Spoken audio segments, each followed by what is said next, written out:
Welcome back to our series on IND AS 105. So today, we're going to tackle a really practical question. What happens, for accounting purposes, the very moment a company decides, yep, we're selling this major asset? Okay, so to really get our heads around this, let's use a real-world scenario. It'll show you exactly why this standard is so important.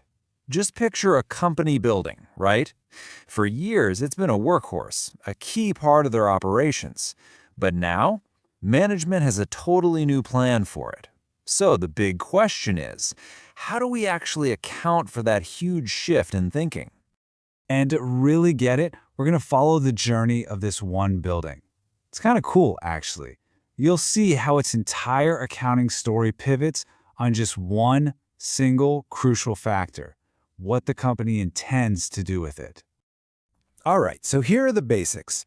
The building was bought for 21 lakh rupees, with a useful life of 10 years. Now, for the first year or so, it was just a standard piece of property, plant, and equipment, PPE. It was all governed by the rules of IND AS 16. Super straightforward stuff. But then, boom, July 1st, 2020, everything changes. Management makes a formal decision. They commit to a solid plan to sell the building.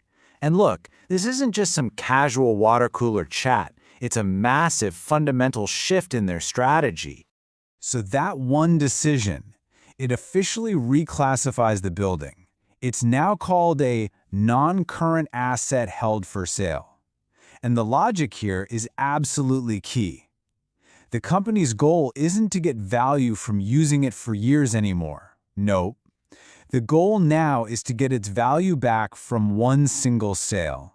And that shift, that triggers a whole new playbook under IND AS 105. Okay, so how do we figure out its value at that exact moment of reclassification? This is where it gets really interesting.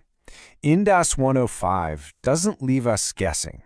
It gives us a super clear three-step process to follow. All right, let's dive in. It's actually a pretty elegant little formula. Step 1, you look backward to figure out its book value. Step 2, you look forward to figure out its market value. And step 3, you just pick the lower, more conservative number of the two. Simple, right? Let's break it down. Okay, first up is step 1. We've got to figure out what the building was worth on the company's books, right up to the second before they decided to sell. This means we have to get its old accounting records perfectly up to date. So, we start with that original cost, 21 lakh. Then we subtract the first full year of depreciation. Then we take out an impairment loss that was already on the books. And finally, we deduct the depreciation for those last 3 months, right before the big decision. And what does that give us? A carrying amount or book value of 17,50,000 rupees. Boom, that's our first number. All right, on to step 2. This one's totally different. We're not looking at history anymore. This is all about the current market reality. The question is simple. What could the company actually get for this building if they sold it right now? And in our example, that number is 17 lakh rupees. Now, that's the estimated fair market value minus any direct cost of selling it, like broker fees or commissions. And there we have it. That's our second number. Okay, here we are, the final decisive step. We've got our two competing values on the table, the book value from its past life and the market value representing its future. Now, the standard gives us a very clear and super important rule for which one we have to pick. This is the moment of truth. On one side of the scale, we've got the internal book value, 17.5 lakh. And on the other side, the external market reality, 17 lakh. Yeah, they're close, but that little 50,000 rupee difference is absolutely critical. And here's the core principle behind it all. The rule is intentionally conservative. Why? To make sure that assets meant for sale aren't just sitting on the balance sheet at a value higher than what the company can realistically get for them. It's all about preventing companies from overstating their assets. And just like that, we have our answer. The building is now officially recorded on the books at 17 lakh rupees. Its value has been written down to reflect its true, current market reality. That's the number. So, you're probably wondering, what about that 50,000 rupee difference between the old carrying amount and this new lower value? Well, it doesn't just vanish into thin air. Nope. It gets recognized immediately in the profit and loss statement as an impairment loss.